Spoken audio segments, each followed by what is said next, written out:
السلام علیکم سامعین، welcome to my channel voice of Mona. ہماری آج کی سٹوری کا نام ہے تنہا۔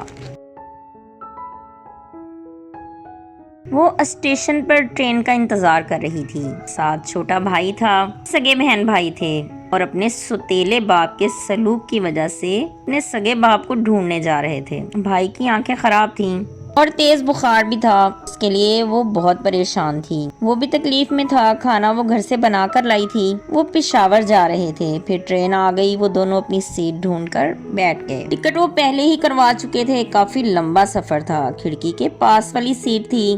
وہ بھائی کا سر اپنی گود میں رکھ کر اسے سیٹ پر لٹا چکی تھی۔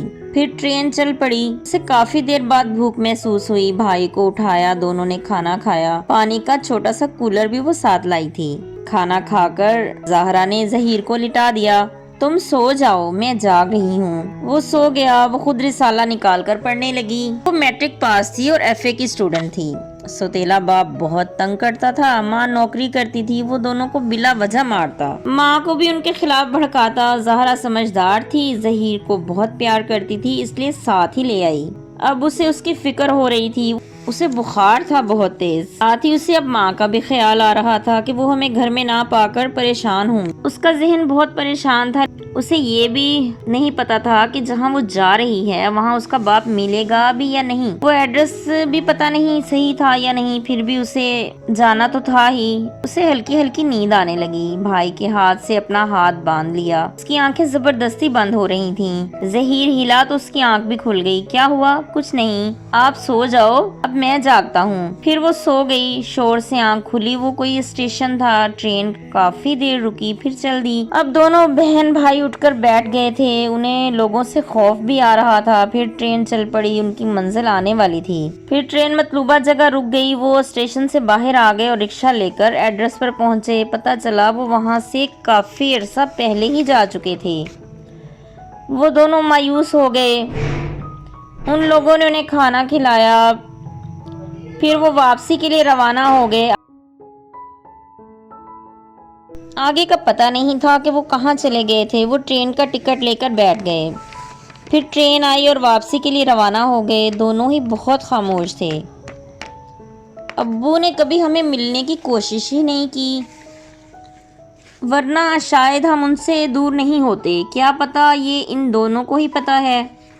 اب گھر جا کر کیا بتائیں گے؟ کیا بتانا ہے؟ کچھ نہیں بتانا۔ ٹھیک ہے، گھر جا کر دیکھتے ہیں، لیکن اب ہم اس گھر میں رہیں گے۔ ہاں وہ تو ہے، دیکھتے ہیں۔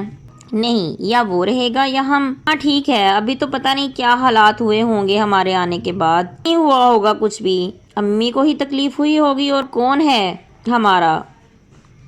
وہ گھر ہمارا ہے، کسی کا نہیں۔ ہاں ظہیر، اب میں تو ادھر اس انسان کے ساتھ نہیں رہ سکتی، میں بھی نہیں رہ سکتا۔ ٹھیک ہے، چل کے بات کرتے ہیں۔ کبھی سو کے کبھی جاگ کے وہ اپنا سفر مکمل کر رہے تھے۔ شہر واپس پہنچے تو گھر کے لیے رکشہ لیا۔ گھر پہنچے تو بہت سارے لوگ اکٹھے ہو چکے تھے۔ ان کے گھر دور پار کے رشتے دار سب۔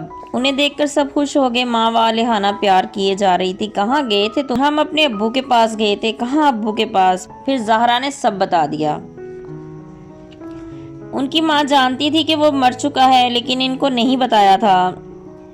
ہمیں نہیں رہنا اس گندے انسان کے ساتھ، ان کو رکھو یا ہمیں۔ ظہیر بول اٹھا تھا۔ ٹھیک ہے۔ اس نے سارے خاندان کے سامنے اس شخص کو اپنے گھر سے جانے کا بول دیا۔ معاملہ نازک تھا، وہ بھی چلا گیا۔ بچوں نے اتنا بڑا قدم اٹھایا تھا، سب پریشان تھے۔ پھر سب نے تفصیل پوچھی تو دونوں نے ساری بات بتا دی۔ سائرہ پریشان ہو گئی تھی کہ میرے وہم و گمان میں بھی نہیں تھا یہ سب ہو جائے گا۔ وہ تو خود اپنے بچوں کا خرچہ اٹھائے ہوئے تھی۔ اس نے زہرا سے پوچھا تو اس نے بھی کچھ نہیں چھپایا۔ اس کے پیروں کے نیچے سے زمین کھسک گئی تھی۔ سب کو اس پر غصہ آ رہا تھا۔ سائرہ نے کہا، تم لوگوں کو مجھے بھی تو بتانا چاہیے تھا۔ آپ یقین کرتی ہماری بات کا؟ آپ تو سن بھی نہیں رہی تھی ہمیں۔ آپ کے پاس ٹائم ہی نہیں تھا ہماری بات سننے کا۔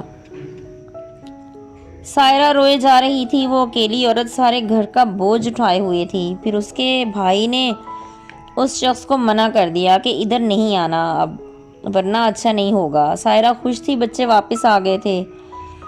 اگر ان کے ساتھ کوئی حادثہ ہو جاتا تو کیا بنتا؟ اس کا دل ڈر گیا تھا۔